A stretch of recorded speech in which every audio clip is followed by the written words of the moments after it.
When you've got the hang of podcasting and are comfortable with the basics of running your website, you might want to start looking for ways that you can optimize it to improve how fast your pages load for visitors. If it takes longer than 4 or 5 seconds for anything to show up on the screen, you risk losing people who might never return. Google also takes page speed into consideration when it ranks you for search results. In this unit, we'll look at a few ways to analyze your site so that you can speed everything up and increase its basic performance.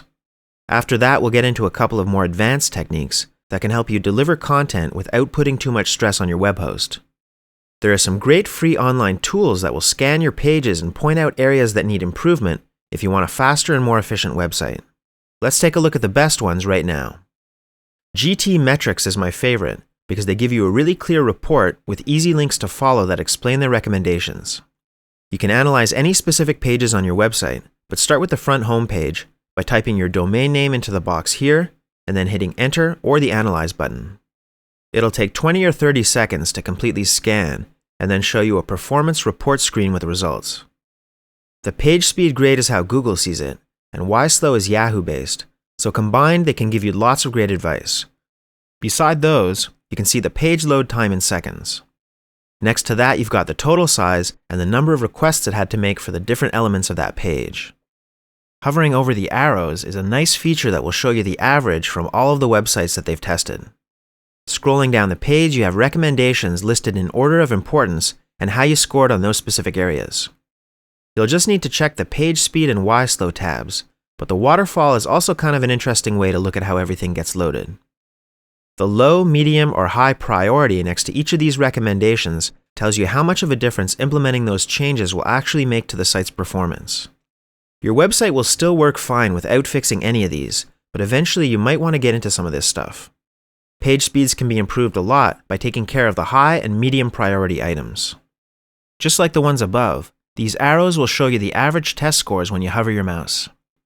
Clicking on any of these recommendations tells you what to do, and the What's This Mean button explains how to do it. They're all very common website issues, so Googling anything you still don't understand can provide a lot more info. Also, by the end of this module, some of the major ones won't be a problem anymore, and your scores will be much higher. The Pingdom tool can also be really useful, because this one has an option to test your site from different places in the world. Type in your domain name, choose a city, and then start the test. When it's done scanning, just scroll down a bit to see your results. The summary section gives you a percentage grade, the load time, page size, number of requests, and how your site compares to others that have been tested. Clicking on a performance suggestion will show details about that recommendation, and the link to read more at Google Developers can help you better understand what they mean and how you can improve on it. Scroll further down the page to see some info about the different types of content and another waterfall view of the file requests. The page speed test on Google Developers is another way to get some good tips. Type in your domain name and then hit Enter or Analyze.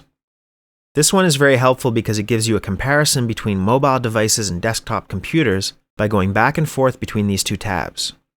You'll get percentage grades for each one and some recommendations that will be explained when you click Show How to Fix. Remember, some of these will be taken care of by the end of this module if you follow my advice, and they're only suggestions for when you're ready to get into more advanced stuff. Don't stress out too much if you're getting low scores right now and are having trouble understanding some of it at this point. One of the major things that can slow down your website is when you have a lot of images on your page. You should already be using your photo software to compress JPEGs at around 50 or 60% before uploading them. Also, make sure to resize and scale them there ahead of time to the actual dimensions that you want them to appear, instead of letting the browser do that work with a height and width value that's different. It's easy to make those adjustments and change the size of your images with HTML or some of the WordPress features, but it creates more work for the visitor's computer. Doing this stuff in the early stages will help a lot and be a great start, but the page speed tests will let you know how much more you can compress them to shave off unnecessary data that might be slowing you down. If you're scoring low on optimized images and GTmetrix, clicking on that recommendation will give you a list of all the images that can be improved and by how much.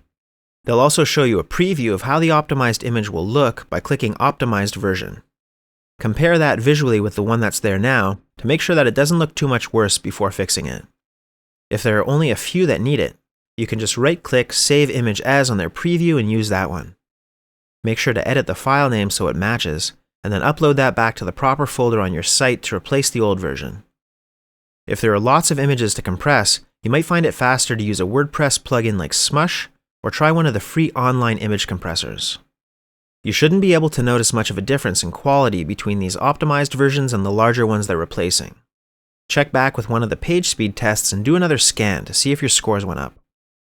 It's not really a good idea to have too many images or elements on any one page because it will take longer to make all of those requests and load everything. Most people will get the best results from breaking things up into smaller chunks and having a next button that will take visitors sideways to a new page instead of having to scroll down. Personally, I really like the idea of a page that just scrolls down endlessly, and one-page websites like that seem to be getting very popular. It's easier for people on mobile devices to just swipe up and down instead of clicking a small Next or More button to see all of the content spread out on different pages. On my site, I wanted this history of portable radio in the left sidebar that went down as far as my post did. But after years of adding images and mixes, the front page started to get really heavy and was taking way too much time to load. Whenever somebody visited, their browser had to render every image on the page, even if those weren't visible because they hadn't scrolled down that far yet. The technique that saved me from a really slow loading site is called lazy loading. I found a WordPress plugin called Rocket Lazy Load that makes sure only the content visible on the screen at that time is loaded. It'll wait until they actually scroll down before sending requests for all of those other images. This allows me to have a much more mobile-friendly site even with an older theme. If you're using WordPress, do a search for Lazy Load in the plugins section to find lots of options that will take care of this if your pages are getting too big and it's becoming a problem for your website.